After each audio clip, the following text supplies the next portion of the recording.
Oh man, this is a juicy one today and hits a little too close to home. We are talking about a pretty significant government cover up that occurred in my neck of the woods. This is a story I frequently tell friends and newcomers to the area. One, because it's a crazy story, and two, their lives might depend on it. Hi, I'm Geology Joes, a real life geologist that likes to share the darker side of science.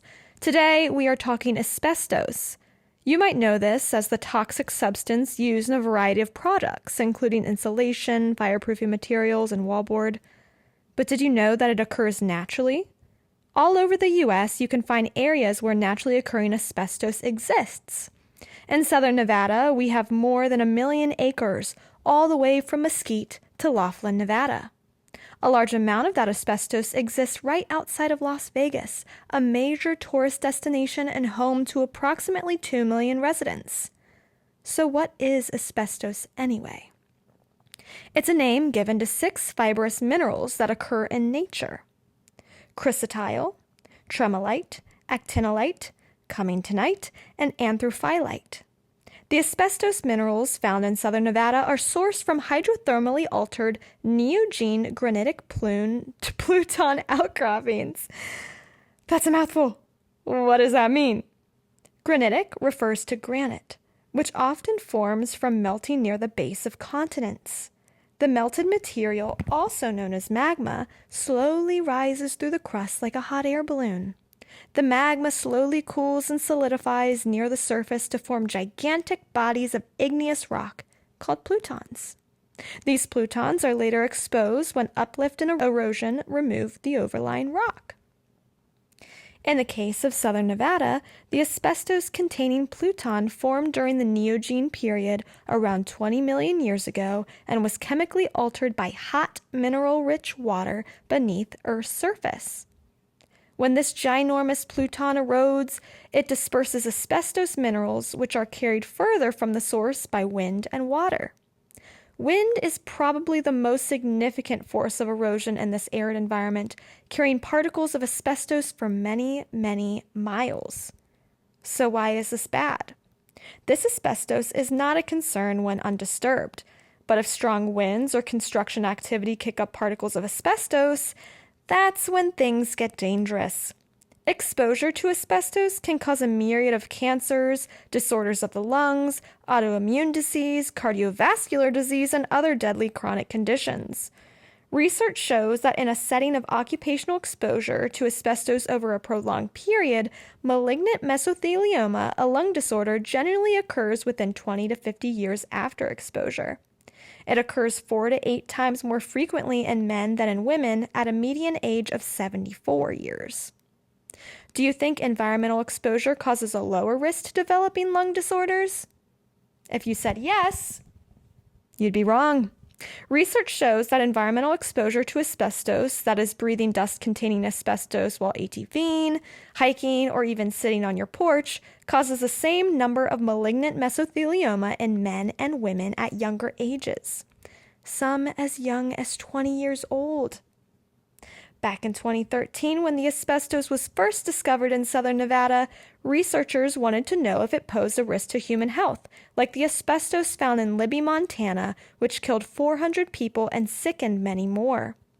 Researchers at UNLV tested mice with the same amount of asbestos fibers residents of Boulder City and ATV riders would be exposed to and made a startling discovery. Within 4 months, the mice developed autoimmune problems and scar tissue in their lungs.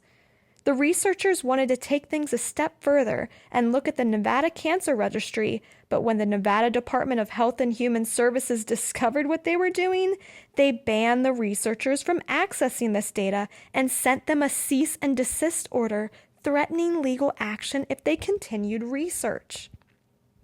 The reason the NDHSS did this is because they did not want to cause panic, and the outcome of the research did not match their claim that asbestos posed no risk to the public. During this time, the construction of Route 11 was in its beginning stages. The route would go directly through miles and miles of asbestos-covered land, potentially kicking up clouds of dust into the air, putting workers and the public at risk. The NDHSS tried their best to suppress this information, but the Nevada Department of Transportation soon found out and postponed the construction of the interstate for an entire year, hiring the same UNLV researchers to get clarification on the health risks of asbestos. Since the researchers could not access the Nevada Cancer Registry, they had to replicate their study using data provided by the CDC. Luckily, NDOT took the asbestos issue very seriously, spending millions to protect workers. NDHSS officials, on the other hand, deliberately tried to discredit researchers and news reporters, led personal attacks on anyone who disagreed with them, pursued PR campaigns, and even fabricated research to fit their personal narrative. Leaked emails show the negligence and somewhat complete denial of the problem between coworkers, while portraying a calm, apathetic guise to the public. They played word games, telling the public they consulted with CDC and NIOSH, but these entities never endorsed Nevada's stance. Nevada health officials were desperate to get CDC approval, but the CDC refused and were actually appalled by Nevada's actions, advising the UNLV researchers to ignore the cease and desist order from the state. Concerned about the conflicting asbestos information, in 2014, the governor requested that a third party should review the asbestos data.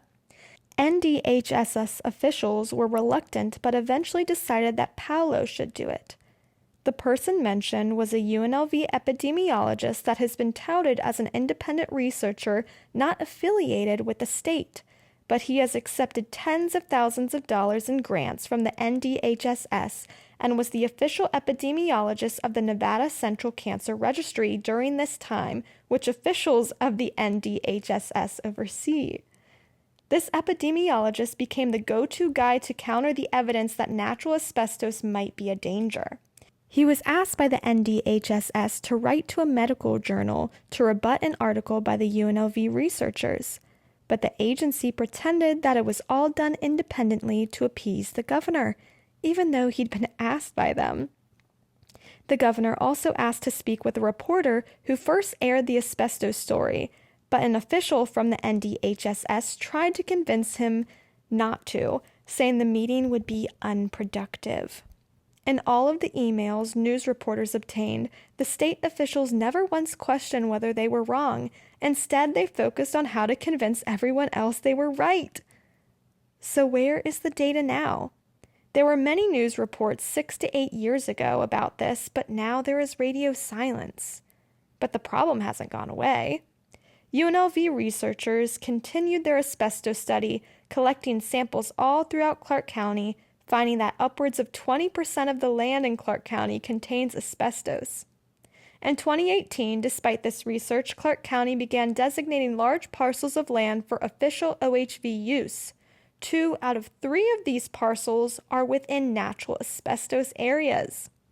After looking at the asbestos map, I was genuinely concerned.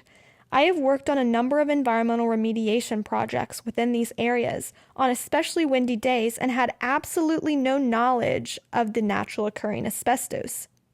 It makes sense now why my lungs sometimes burned at the end of the day. It makes me sick to think I was unknowingly exposed to contaminants without proper PPE and was not warned or informed.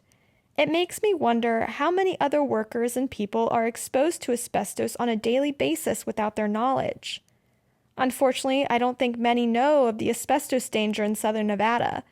They probably don't know that when it's a windy day and clouds of dust are coming from the south, they should stay inside and keep their windows closed. They probably don't know that ATVing and off-roading near Lake Mead or Boulder City could lead to cancer. They probably don't know that the government did not have their best interests in mind and would rather repeat a public health disaster than admit their mistake. Call me a conspiracy theorist, but I think it's intentionally being downplayed and silenced because Las Vegas is a huge tourist destination. Many things, including crime in the city, especially on the Strip, are kept on the down low from what I've noticed as a resident. It makes me wonder, what else is being suppressed that could be potentially dangerous? That I will go into another time. Now, this video is not meant to scare you. I want you to be well informed about the natural dangers around you so you can protect yourself and live a long, happy, healthy life. Well, that's all I have for Geology That Kills. If you want to know where I got all of my information, sources will be linked in the description below.